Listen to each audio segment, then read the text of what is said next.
আসসালামু আলাইকুম। আশা করি সকলেই ভালো আছেন। আল্লাহর অশেষ রহমতে আমিও ভালো আছি, আলহামদুলিল্লাহ। নতুন একটি ভিডিও নিয়ে হাজির হলাম। আশা করি আপনাদের সকলের কাছে অনেক বেশি ভালো লাগবে। ভালো লাগলে অবশ্যই লাইক, কমেন্ট, শেয়ার করবেন এবং চ্যানেলটি সাবস্ক্রাইব করে পাশে থাকবেন এবং কষ্ট করে না টেনে সম্পূর্ণ ভিডিওটা দেখবেন, যাতে করে আমার ওয়াচ টাইমটা পূরণ হতে সহযোগিতা হয়। দেশ এবং দেশের বাইরে থেকে অনেক আপু ভাইয়ারা আমার ভিডিও দেখেন, অনেক সুন্দর সুন্দর কমেন্ট করেন। তাদের কমেন্ট পড়ে আমি কিন্তু খুবই মোটিভেট হই আরও একটি ভিডিও তৈরি করার জন্য। তো প্রতিদিনের মতো আজকেও একটি ভিডিও নিয়ে আসলাম। আসলে এই যে গলার ডিজাইনটা, এই ডিজাইনটা আমি আগেও আপনাদেরকে দেখিয়েছি। তো আজকে আমি দেখাচ্ছি ফুল জামার আর কি সেলাই কাজটা, সেজন্য আর কি আবার দেওয়া হয়েছে। তো এখানে আমি এই যে এভাবে আর কি ডিজাইনটা করে নিয়েছি লেস দিয়ে। শুধু আমি তো এমনি শুধু কাপড় পরতে খুব বেশি একটা পছন্দ করি না, একটু যদি ডিজাইন করে পরতে পারি তাহলে একটু ভালো লাগে।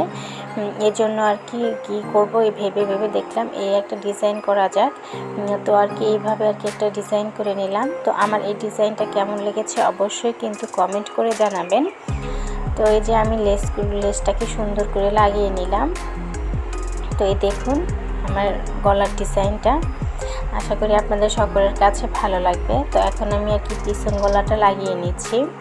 এখানে কোনো প্রকার বক্রম ইউজ করিনি, কারণ হচ্ছে এটা যেহেতু আর কি একটা ডিজাইন উপর দিয়ে কাপড় সেট করা ছিল, এই জন্য আর কি এটার সাথে বক্রম ইউজ করিনি, না হয় কিন্তু আমি বক্রম ইউজ করতাম।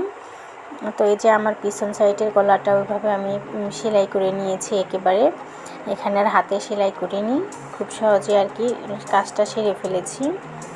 তো দেখুন আমি খুব কিন্তু দ্রুত কাজটা সেরে নিচ্ছি, যদিও এরকম দেখাচ্ছে, আসলে কিন্তু না, প্রচুর সময় লাগে একটা জামা বানাতে। আবার খুব বেশি সময় লাগে না, কারণ আমার যেহেতু বাচ্চা আছে একটু সময় লেগে যায়, এই জন্য আর কি।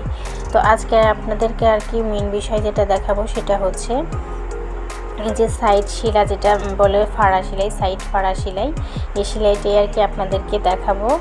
তো এই যে আমি যে প্রথমেই হচ্ছে এই যে 14 ইঞ্চিতে আর হচ্ছে 21 ইঞ্চিতে মার্ক করে নিয়েছি।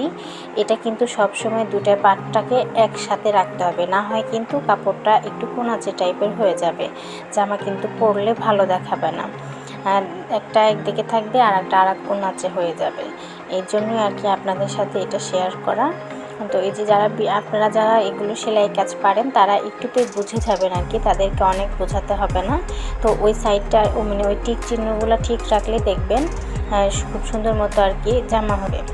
তো এই যে এখানে হাতাটা হচ্ছে সেম, আমি দেখলেন সার্জি করে নিলাম, সার্জি করে নিয়ে এবং নিচের যে শেপ আছে সেলাই শেপ আছে সেখানেও কিন্তু আমি মিলিয়ে নিলাম। তাহলে কিন্তু আর হাতাটা ছোট বড় কম বেশি হওয়ার কোনো চান্স থাকে না। এভাবে কিন্তু আপনারা করতে পারেন, দেখবেন খুব সহজেই কিন্তু সুন্দরভাবে আর কি লেগে যাবে।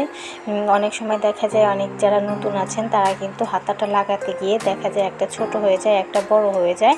তারা কিন্তু এই টিপসটা ফলো করতে পারেন, দেখবেন তাহলে কিন্তু আর ছোট বড় হবে না। আবার হচ্ছে এই যে নিচের যে সেলাইটা করা হয়, এই সেলাইটা দেখা যায় একটা ছোট বড় হয়ে যায়, কোনাচে হয়ে যায়। তো সেটা আর কি কীভাবে সমাধান করবে সেটাও দেখাচ্ছি আপনাদেরকে, দেখুন।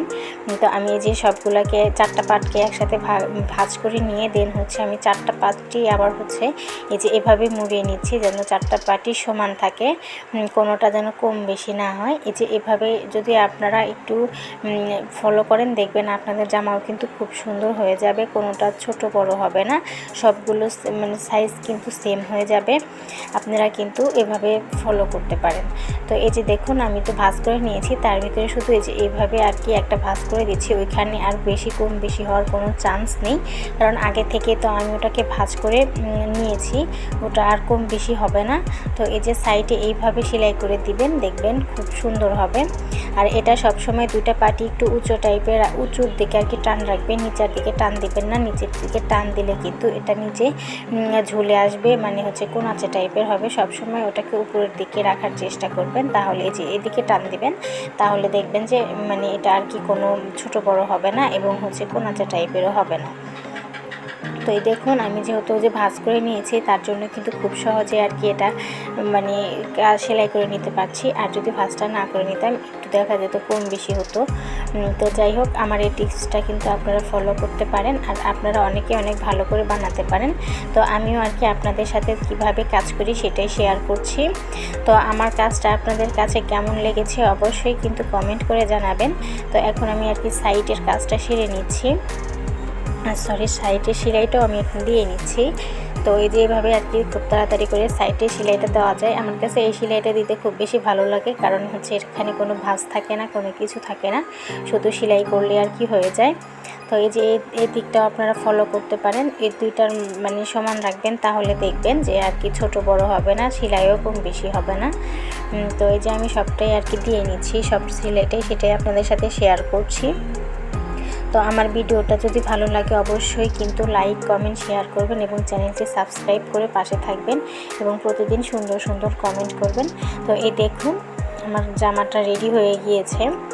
তো আমার বডি অনুযায়ী আমি একটু ঢিলে টাইপের পরতে আপাতত পছন্দ করছি, এজন্য আর কি এভাবেই করছি। আর এই দেখুন আমি নিচেও কিন্তু লেস লাগিয়ে নিয়েছি, নিচে কেমন খালি লাগতেছিল, তাই ভাবলাম যে একটু নিচেও লেসটা লাগিয়ে নিই, তাহলে আর কি একটু ভালো লাগবে, গর্জিয়াস লাগবে। তো সকলেই ভালো থাকেন, সুস্থ থাকেন, আল্লাহ হাফেজ।